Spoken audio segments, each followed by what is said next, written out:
As Russia's attacks on Ukraine persist, Ukraine has turned to NATO for key weaponry and military support.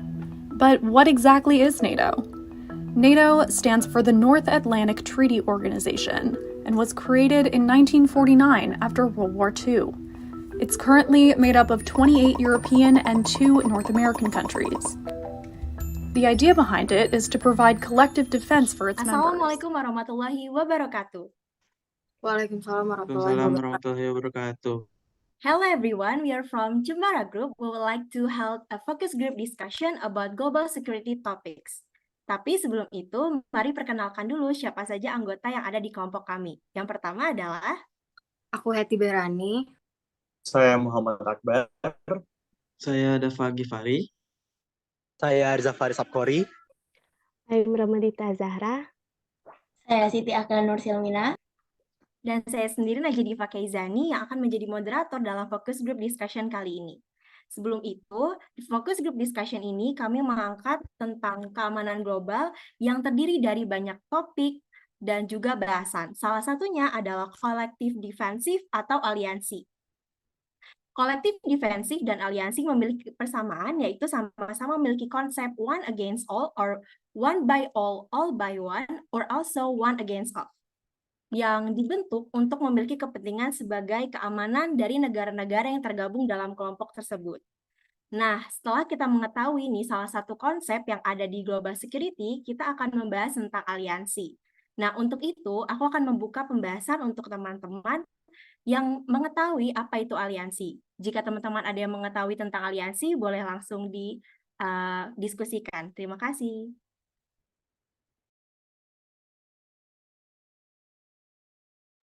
Boleh yang teman-teman ada yang tahu mengenai aliansi bisa langsung on mic.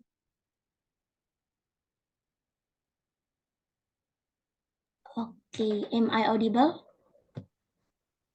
Yes, I think aliansi is so different with collective security, but it sounds like collective defense. It sounds like the keyword is that through the moderator say about the ones against all, and also it's applied with the some alliance. Example NATO. NATO is applied about one against all in their pasalnya. I think in pasal 5 about an attack against one ally is considered as an attack against all alliance. It means like aliansi itu seperti sebuah kerjasama keamanan, namun ketika satu negara diserang, maka itu menjadi tanggung jawab semua negaranya untuk menyerang negara yang menyerang salah satu anggotanya tersebut. Maybe other one that one menambahkan apapun itu. Terima kasih. Jika ada teman-teman yang ingin menambahkan, boleh langsung on mic ya teman-teman.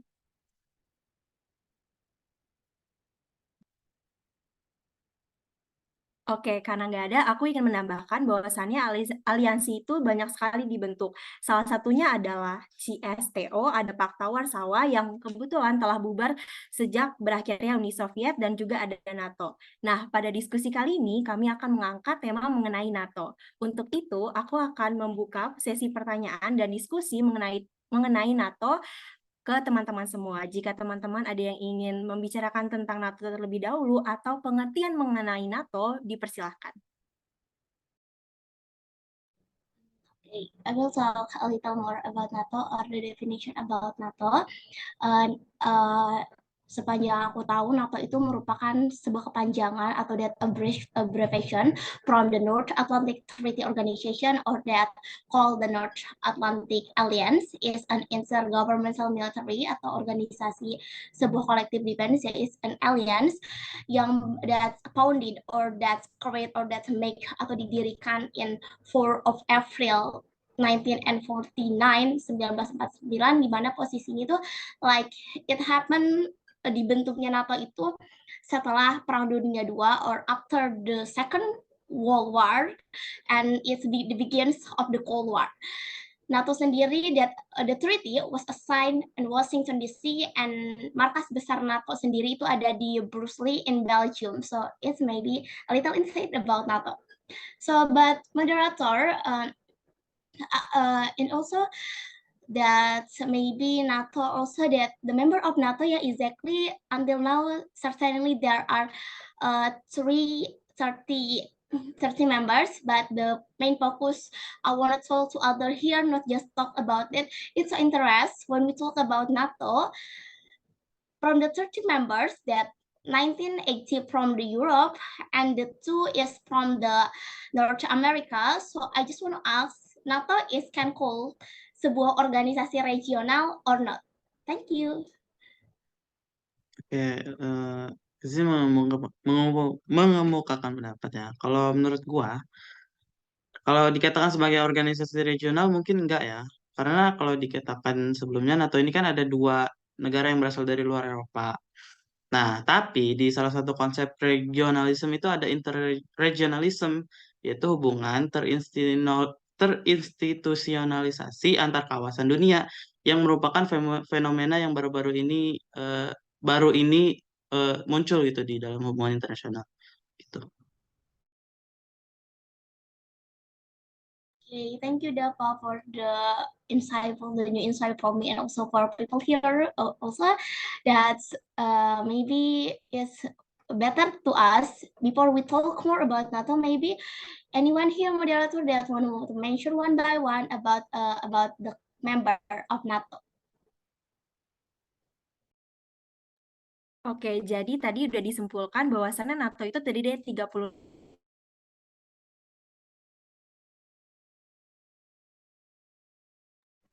So basically there are 30 the members of the NATO sendiri. Mungkin aku izin menambahkan gitu ya. Yang pertama itu ada Belgium, Kanada, Denmark, there is a France, dan juga Iceland, Italy, Luxembourg, Netherlands, Norway, Portugal, the United Kingdom, the United States of America. Ada juga Greece, Turki, Germany, Spain, Czechia, Hungary, Poland, Bulgaria, Estonia, Latvia, Lithuania, Romania, Slovakia, Slovenia, Albania, Croatia, Montenegro, and also the last member is on 2020 is that North Macedonia. Ya, ini juga menarik ya. Kenapa? Karena ada juga member NATO yang saat ini jadi member gitu, kayak Latvia, Lithuania, Albania, Estonia, Jerman, Bulgaria, Hungaria, yang dulunya merupakan bagian dari Uni Soviet, dan juga Pakta Warsawa yang udah bubar. Pakta Warsawa kan juga merupakan aliansi kolektif defense yang pada masa itu jadi salah satu pesaing NATO. Nah, karena ini mungkin sedikit menyinggung kali ya terkait Pakta Warsawa. Pakta Warsawa berdiri atau didirikan pada tanggal 14 Mei 1955 di Moskow, Uni Soviet, atau 6 tahun setelah berdirinya NATO. Tapi Pakta Warsawa ini bubar pada 1 Juli 1991. Pada tahun yang sama juga Uni Soviet runtuh. Dan ya di tahun 1991 juga merupakan akhir dari Cold War. Dan Amerika dan di akhir Cold War ini Amerika keluar sebagai pemenang gitu dari Cold War. Jadi gimana NATO? Apakah NATO masih berdiri sampai sekarang? Ya, NATO masih berdiri sampai sekarang gitu. Okay, thank you. As long as the discussion round that the opinion from Dapa and Akbar and also people hear that so interested of feeling that, but how the question of Dapa is NATO still exists under law. I think we would talk it later. Ya, tentang eksisnya NATO sekarang atau enggak, why that NATO still exists now and why the reason why it will be talked later, but it's so appealing when the NATO and Pakta Warsawa itu merupakan aliansi that founded atau hadir yang dibangun when the Cold War happened, ketika perang dingin itu terjadi. It's mean like when we all this now that when the Cold War happened, that the international system become bipolar system, right? That there are Uni Soviet and the United States as the dua negara as become a superpower, a great power for this period. But exactly ya, pada dasarnya mereka ternyata tidak hanya berlomba-lomba, tetapi juga mereka both of the Uni Soviet and also United States, mereka berlomba-lomba untuk mendirikan aliansi dengan tujuan maybe the purpose is untuk mempertahankan, untuk menjaga keamanan mereka. So yeah, but as long as we have talk NATO ya. Kita juga udah banyak bahas tentang NATO tadi di awal-awal, tetapi I think we forgot that mention why that with NATO founded. Kenapa sih NATO itu didirikan dan kenapa sih NATO ini ada gitu. Maybe anyone here want to mention that the answer?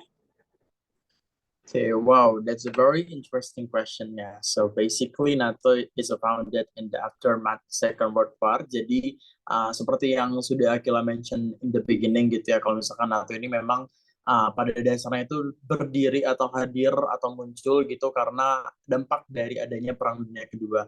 Yang mana mereka ini, organisasi ini sendiri tuh memiliki purpose atau tujuan to secure the peace in Europe. Jadi memang dibentuk itu untuk menciptakan sebuah peace atau kedamaian di Eropa itu sendiri. To promote cooperation among its member and to guard their freedom. Jadi lebih menekan kepada kebebasan or freedom. And also for the treaty that was signed, all member commits the allies to democracy, individual liberty, and the rule of law as well as to peaceful resolution of disputes.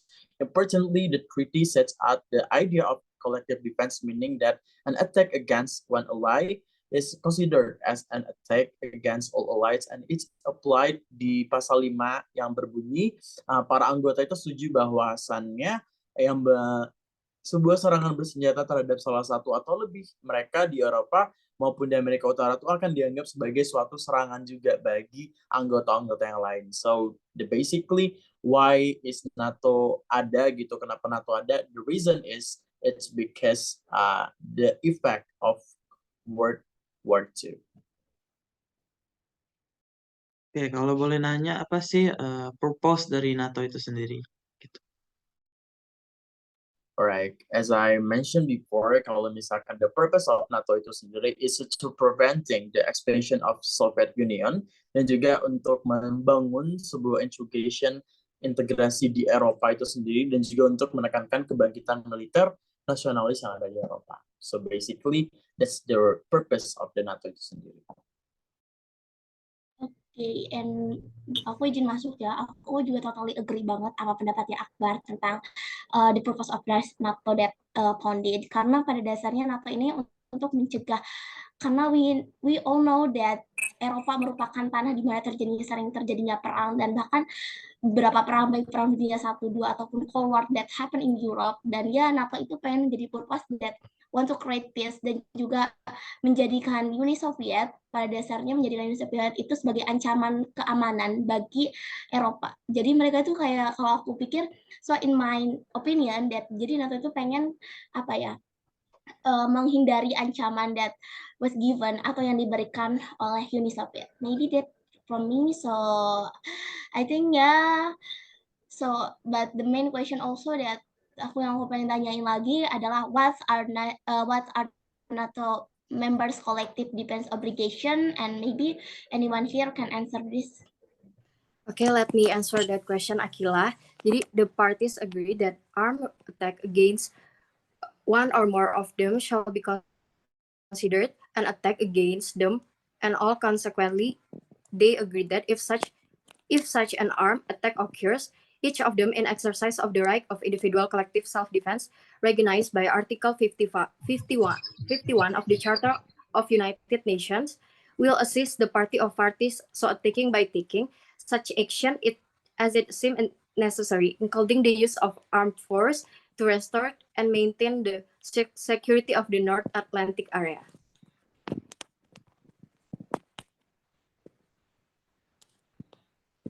Okay, you noticed about Article 51.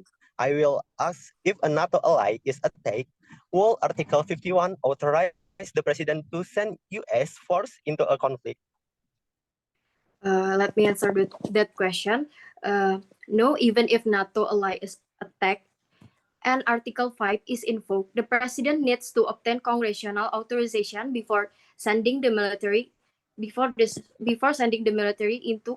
into a conflict zone or otherwise using force. Article 11 of the North Atlantic Treaty explains its provision should be carried out by the parties in accordance with the respective constitutional process. In United States, that means securing express authorization from Congress, which has the sole constitutional power to declare war and responsible for military appropriation and oversight. Alright, so I just want to asking all of you guys, kira-kira dari NATO ini sendiri gimana sih struktur kerjanya gitu? Oke guys, jadi ternyata seperti yang kita tahu bahwa NATO itu ternyata memberikan pengaruh dan pertumbuhan yang sangat besar di negara-negara Eropa. Tapi bukan berarti NATO nggak punya struktur dan tanggung jawabnya loh. Jadi di sini aku mau kasih tahu tentang struktur dari NATO tersebut, yaitu ada 3. Yang pertama ada NATO Delegation, yang kedua Military Representative, dan yang ketiga Secretary General. Oke, kita akan bahas satu persatu ya. Start from NATO delegation. Sebenarnya NATO itu jadi berkewajiban memiliki negara anggota dalam pertemuan organisasinya, dan di masing-masing negara itu memberikan kewenangan yang berbeda terhadap pemilihan NATO delegasi, serta tugasnya untuk menyampaikan laporan dan hasil kesepakatan pada proyek NATO kepada negara asalnya. Dan selain itu juga di NATO delegation ini biasanya diwakili oleh Menteri Pertahanan atau Menteri Luar Negeri yang sedang menjabat atau kepala pemerintahan lainnya yang sedang menjabat. Dan NATO delegation ini memberikan arahan kepada para pakar dan penasihat dalam rapat dewan. Organisasi ini secara rutin mengadakan rapat setidaknya 3 kali dalam setahun. Tapi for your information, NATO ini dibagi lagi menjadi 2, yaitu yang pertama Nuclear Planning Group, yaitu sebagai badan senior yang secara khusus membahas penggunaan nuklir. Dan yang kedua, North Atlantic Council, yaitu sebagai pengawas kegiatan publik dan militer seluruh aliansi. Lanjut yang kedua, yaitu Military Representative. Jadi anggota NATO ini bersedia untuk berperan sebagai media penghubung, pertukaran informasi, dan koordinasi antar negara. Kemudian melakukan harmonisasi antara markas besar sekutu dan Supreme Allied Commander. Di Military Representative ini bekerja di bawah kepala pertahanan lah. Dan yang terakhir ada yang namanya Secretary General. Jadi sekretari ini umumnya berfungsi untuk memberikan arahan, wadah konsultasi, dan pengambilan keputusan. Sekretari Jenderal ini juga bertindak sebagai juru bicara utama dan memimpin semua staf serta mengatur jalannya aktivitas pengambilan mufakat. Jadi ada 3 struktur dan tanggung jawab dari NATO tersebut.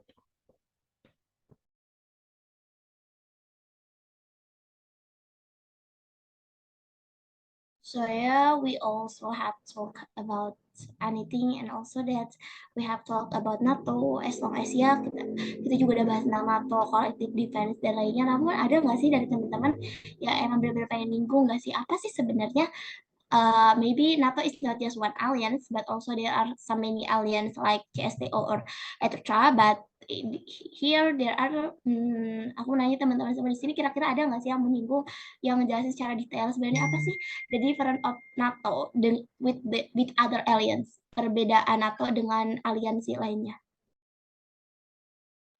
Oke, aku izin menjawabnya ya. Perbedaan NATO dengan aliansi lainnya, khususnya pada aliansi CSTO ini adalah dari sisi tujuannya. Dibentuknya aliansi ini sangat penting, yaitu untuk menjaga keamanan negara-negara kawasan Uni Eropa dan Amerika Serikat, serta kuatnya solidaritas yang dimiliki anggota NATO dalam menghadapi dan menangani masalah. Jadi, aliansi NATO juga dibentuk dengan landasan pandangan atau teori liberalis kapitalis dalam hal ini. Negara-negara yang bergabung dalam NATO dapat mencari keuntungan nasionalnya masing-masing.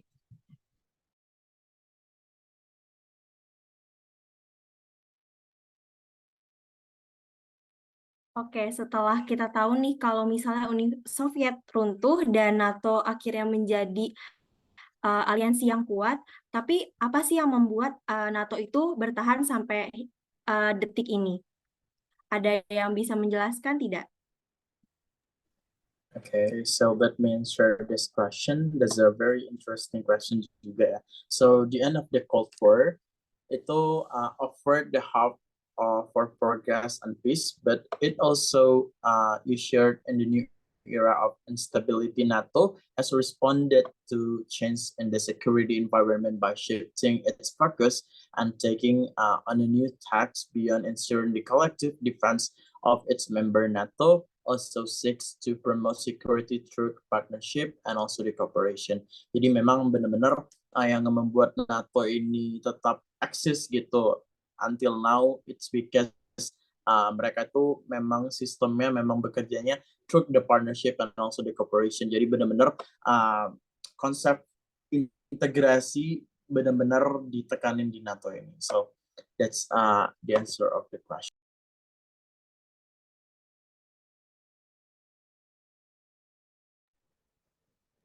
Okay, maybe I wanna menambahkan kali ya, the answer of Akbar. I totally, what Akbar say is agree, is right that why NATO still exists, and it's also the question that asked by Dapa. So we will counter that about the why NATO still exists until here, because NATO because the first purpose, tujuan utama NATO pada awalnya adalah kan memang ingin menciptakan perdamaian dan juga ingin membangun adanya kerjasama corporate partnership between member. Tapi setelah purpose-nya terpulpil bahwa mereka dapat menjaga keamanan di Eropa, mereka mengekspansi tujuan mereka. Jadi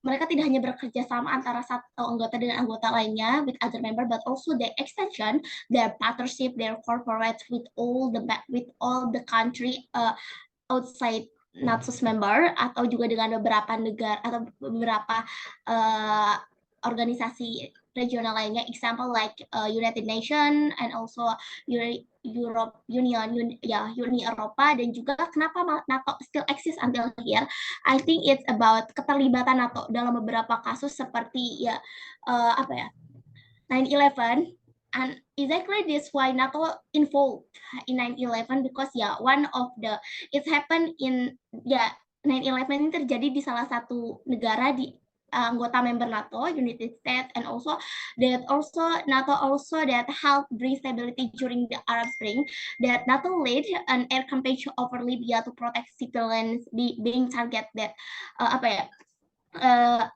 NATO ini melindungi atau mendukung kampanye udara di Libya untuk melindungi warga sipilnya dari diktatornya Gaddafi, dan juga NATO juga memerangi tentang teroris di Laut Mediterania. Not just about that, but also NATO juga mendukung upaya internasional that also the support international effort to stem illegal atau membungkam atau stem illegal migration and human trafficking in Aegean Sea atau di Laut Aegean. Dan itu yang membuat, menurut pendapat saya, itu yang membuat NATO still exist until here. Dia banyak terlibat di berbagai kasus permasalahan internasional maupun global.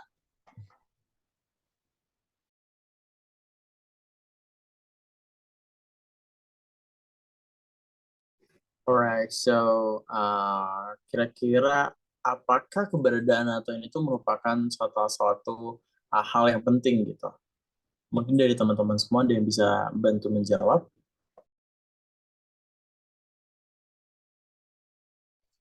Oke, terima kasih atas pertanyaannya. Anggotanya maupun penting oleh negara anggotanya, karena NATO menjaga kebebasan dan keamanan dari negara yang semakin meningkatkan dalam manajemen krisis dan pemeliharaan perdamaian dunia.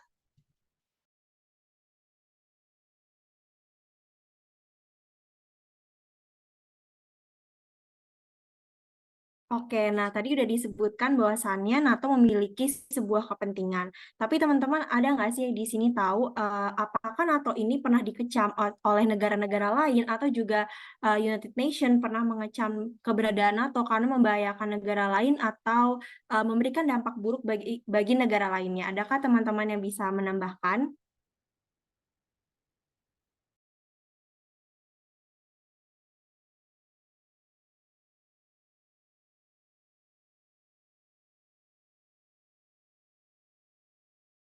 Okay, Najee, so sorry, but can you repeat your question?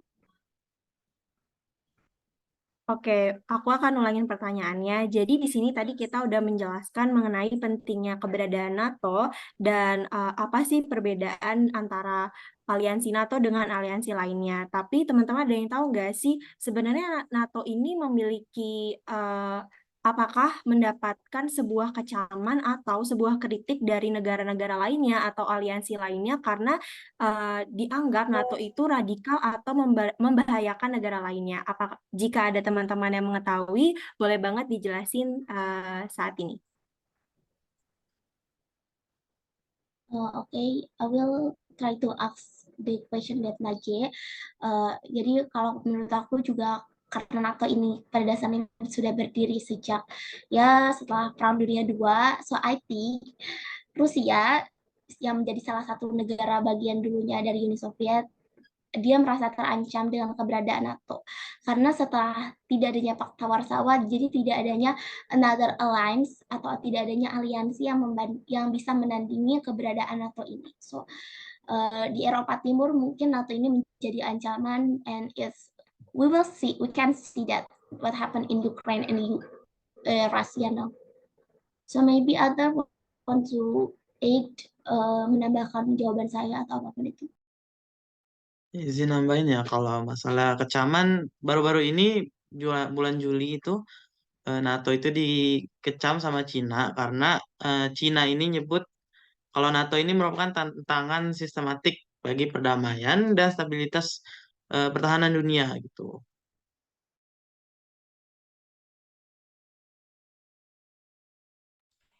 Oke teman-teman, setelah kita membahas mengenai tentang NATO, aku akan memberikan kesempatan untuk teman-teman jika ingin menambahkan tentang studi kasus yang berkaitan dengan NATO.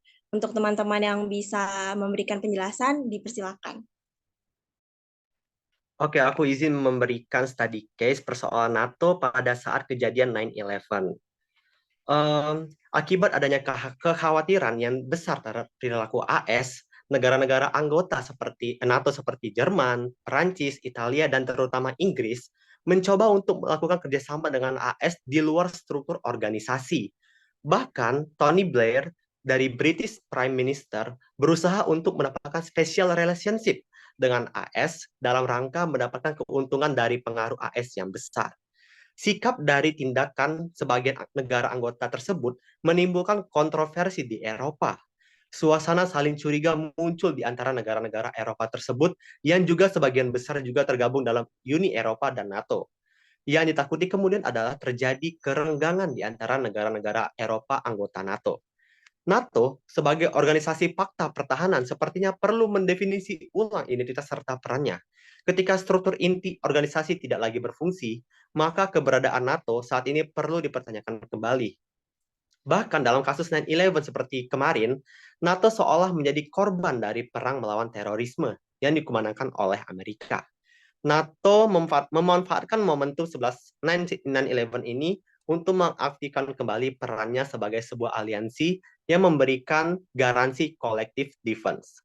Sekian dari saya, terima kasih.